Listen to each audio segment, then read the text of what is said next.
Anak perempuan ini baru lahir. Seluruh badannya ditumbuhi oleh bulu. Ayah kandungnya menganggapnya seperti monster. Aku memintamu untuk membawanya pergi. Monster? Dokter memberi nama, Aiwa, untuk anak perempuan itu. Dari mulai dia lahir, Aiwa ditakdirkan harus melewati hidup yang tidak biasa. Ibunya setelah melahirkannya, meninggal karena kesusahan saat melahirkan. Ayahnya pertama kali melihat Aiwa, sama sekali tidak menutupi rasa jijiknya. Ayahnya Aiwa adalah kepala stasiun di tempatnya. Dia sangat peduli dengan pandangan orang luar. Jadinya dia mengurungi Aiwa di rumah, tidak memberikannya keluar dari rumah, dan memperkerjakan babysitter dari desa, hanya untuk menjaganya, di bawah asuhan babysitter yang teliti. Aiwa tumbuh dewasa hari ke hari, tapi bulu di tubuhnya malah tidak punya tanda akan menghilang, dan malah makin lebat. Bertahun-tahun ini, dia tidak pernah menginjakan kakinya keluar rumah. Mendengar suara anak yang lain di bawah sedang tertawa, dia hanya bisa melewati jendela, memuaskan dirinya secara sementara tentang rasa penasarannya kepada dunia. Tapi ayahnya melihat Aiwa muncul di jendela, akan langsung pulang ke rumah, mengurunginya di kamar kecil yang gelap, agar tidak kelihatan orang, dan menimbulkan gosip. Aiwa adalah anak yang sangat kasihan, tidak punya ibu, juga tidak punya masa kecil. Dia tidak pernah merayakan ulang tahun, karena hari itu, hari kematian ibunya juga. Aiwa sering melihat foto ibunya sampai melamun, berhayal diri sendiri secantik ibunya. Sebentar lagi, hari Natal yang cuman setahun sekali. Semua penduduk di kota mengenakan pakaian yang cantik untuk menghadiri pesta Natal yang meriah ini. Aiwa juga ingin ikut, tapi ditolak ayahnya. Malam harinya, ayahnya datang ke samping kasur Aiwa, mencoba menenangkannya. Tapi Aiwa tidak seperti anak-anak. Dia hanya sangat terpuruk, sangat rindu ibunya. Melihat Aiwa yang menahan air mata, ayahnya pertama kali menyadari diri sendiri selama bertahun-tahun ini begitu egois.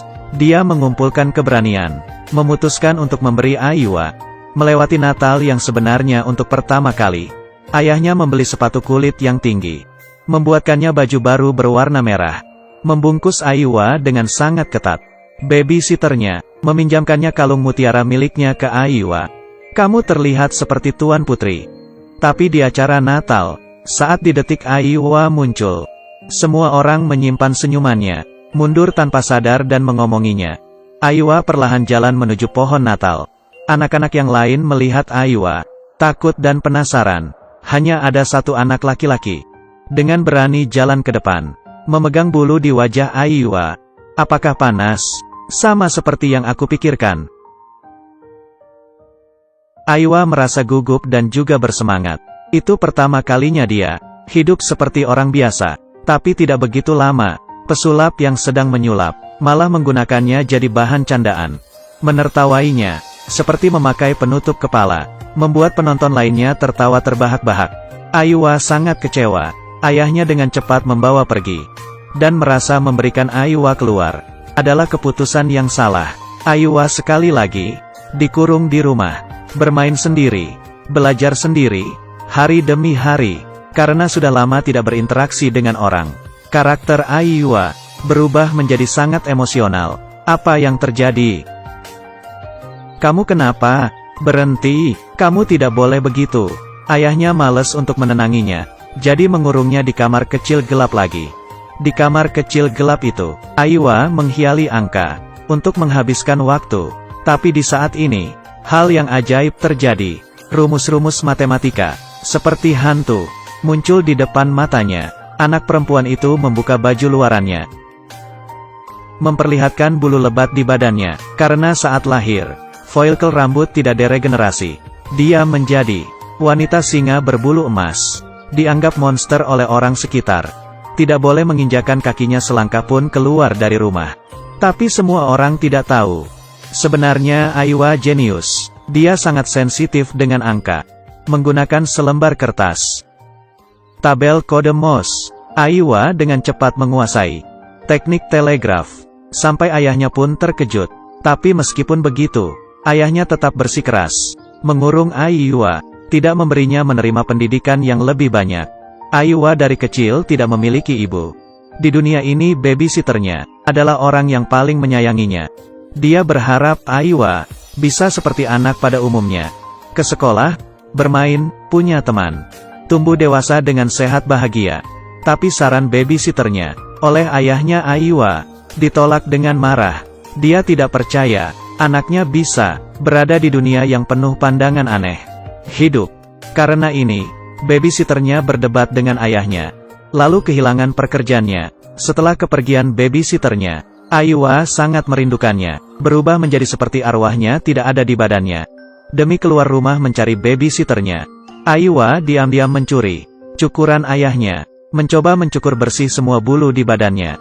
Setelah ayahnya mengetahuinya, dengan cepat menghentikannya, karena kalau seperti ini, bulu di tubuhnya berubah menjadi keras dan kasar seperti kumis.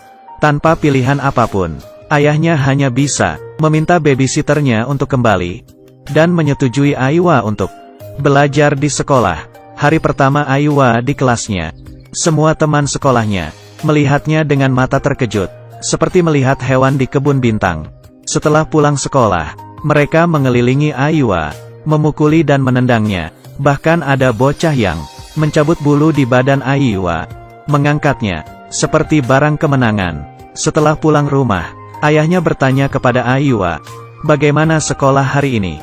Aiwa berbohong berkata, "Semua berjalan lancar," karena dia ingin lanjut sekolah. Dalam hatinya paling ngerti, kebebasan ini dapatnya sangat susah. Jalan yang dipilih sendiri, biarpun terluka, juga harus dijalani, karena sering diganggu oleh teman sekolahnya.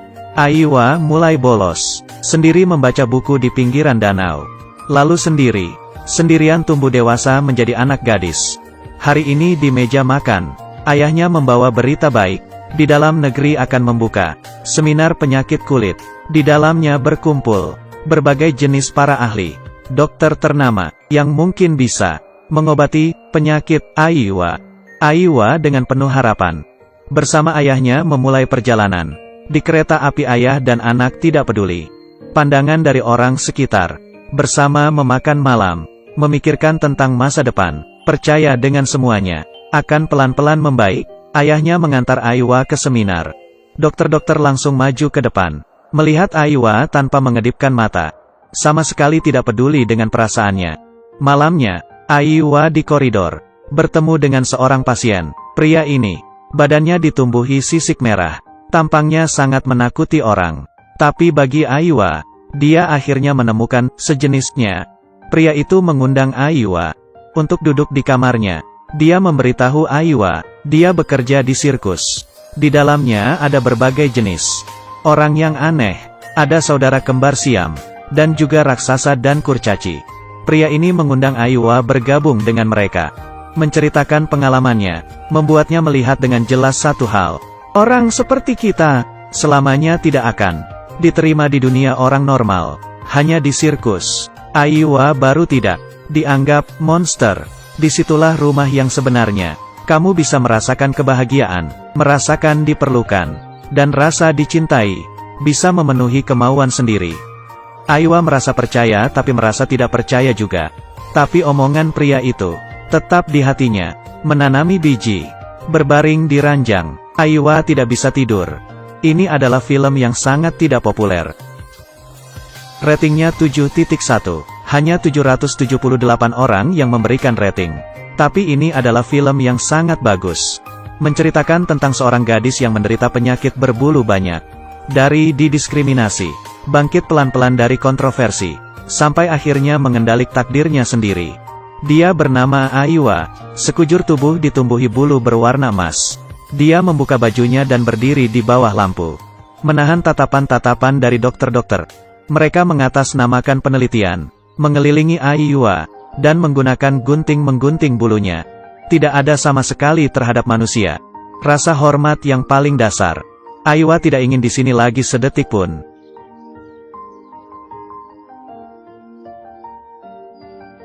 Ayahnya juga melihat kelelahannya, membawanya pergi duluan dengan marah. Berpikir dokter bisa mengobatinya, tidak disangka yang datang malah kesakitan yang lebih dalam. Sesudah pulang ke rumah, perasaan yang Aiwa pendam bertahun-tahun akhirnya meledak. Dia menginjak pecah foto ibunya, menangis. Kecewa dengan dunia ini. Rumah sudah bocor ditambah hujan sepanjang malam. Ayahnya sebagai kepala stasiun. Ditelusuri oleh atasan. Katanya ada dana publik hilang. Saat yang sama, kesehatan ayah juga bermasalah. Membawa Aiwa tinggal di sanitarium. Di sini, Aiwa bertemu dengan wanita yang begitu cantik. Dia begitu berharap dirinya bisa seperti itu. Wanita itu juga sangat ramah pada Aiwa. Dia memberitahu Aiwa, dia pernah menjadikan kecantikan sebagai tujuan hidupnya. Tapi pada akhirnya hanyalah seperti bunga di kaca, bukan di air. Di depan waktu sangatlah tidak berharga. Jadi kamu tidak perlu sakit hati. Harus pandai mengamati. Titik awal mulaimu lebih spesial dan bebas dari orang lain. Berjanji padaku kamu akan dengan menggunakannya sebaik mungkin. Aiwa sedang memikirkan, di sudut dalam hati, sedang diam-diam terbangun, tapi dengan cepat, kenyataan memberinya pukulan sekali lagi. Aiwa dengan terkejut menemukan, ayahnya demi lari dari hukuman, menyuruh bawahannya Telegram One menjadi kambing hitamnya. Telegram One ini adalah guru dan juga teman Aiwa. Sangat banyak pengetahuan yang dia ajari ke Aiwa, karena juga sayang dengan Aiwa. Dia baru mau menjadi kambing hitam kepala stasiun. Aiwa lari mengikuti Telegram untuk mengucapkan selamat tinggal terakhir kali. Pandangan ayahnya bersama dunia ini. Di hati Aiwa sudah runtuh. Mulai dari saat itu, Aiwa semakin jauh dengan ayahnya. Dia teringat yang dulu di rumah sakit. Pria yang bersisik merah. Sirkus yang dikatakan. Jadi meminta ayahnya membawanya. Melihat pertunjukan mereka. Aiwa dengan mata kepala sendiri melihat saudara kembar Siam, raksasa dan kurcaci yang menjadi suami istri. Dan yang sama sepertinya, orang yang seluruh badannya ditumbuhi bulu. Menurut penonton lain ini sangat aneh. Tapi bagi Aiwa, ini merasa sangat dekat yang tidak pernah dirasakan. Setelah pulang rumah, Aiwa melihat belakang badan ayahnya. Diam-diam memutuskan diri. Dia meninggalkan sepucuk surat. Pergi tanpa memberitahu, dan memutuskan untuk bergabung ke sirkus. Aiwa mulai saat itu mengikuti sirkus tampil setiap tempat di negaranya. Sampai sudah tumbuh dewasa. Tapi Aiwa tidak menerima nasib seperti ini. Dia menabung uang-uang yang dia dapatkan di sirkus. Di waktu senggang saat tampil, tidak berhenti belajar pengetahuan tentang matematika. Di dunia matematika, dia menemukan rumahnya yang sebenarnya. Sudah terkumpul uang dan pengetahuan yang cukup. Di suatu malam, Aiwa meninggalkan sirkus tanpa ragu. Gambar beralih. Sudah 5 tahun kemudian, Aiwa menjadi peneliti di salah satu universitas di Paris. Di papan tulis hitam menulis rumus matematika. Biarpun selama proses tidak ada penjelasan. Tapi bisa dibayangkan, dia pasti melewati kesulitan yang tidak bisa dibayangkan lagi susahnya. Setelah itu Aiwa diangkat menjadi dosen membagi tentang hasil penelitiannya. Di aula paling tinggi. Membagi tentang hasil penelitiannya. Kali ini, Aiwa dengan pengetahuannya sendiri, memenangi kehormatan semua orang yang ada di sana. Di saat perayaannya, Aiwa menerima kabar bahwa ayahnya telah meninggal. Jadi setelah bertahun-tahun, dia kembali lagi ke kampung halamannya. Aiwa berjalan di peron yang sangat dikenalinya. Meskipun seluruh badan tetap berbulu emas. Tapi di saat itu dia kelihatan percaya diri dan elegan. Aiwa melihat babysitter yang mengasuhnya. Mereka berpelukan sambil menangis. Babysitter terkejut akan perubahan Aiwa. Hanyalah perubahan dia, tetap tidak terlihat oleh ayahnya. Sebelum pergi, babysitter memberi Aiwa buku gambar. Adalah pemberian sebelum ayahnya meninggal. Meninggalkan untuknya. Di kereta api, Aiwa membuka buku gambar itu dengan hati-hati. Dalamnya adalah Aiwa dari kecil sampai besar. Di waktu yang berbeda. Dan juga cinta yang dalam dari ayah. Film ini bernama Legenda Wanita Singa. Dirubah dari novel populer tahun 2006 dari Norway. Sebenarnya yang paling penting adalah, bukan bagaimana dunia melihat kamu, tapi kamu memilih bagaimana menghadapi dunia ini. Semua kebingungan, anak gadis yang tidak percaya diri, boleh menontoninya. Sudah, cerita hari ini sampai di sini. Aku adalah Xia Yu. Sampai jumpa di waktu selanjutnya. Bye.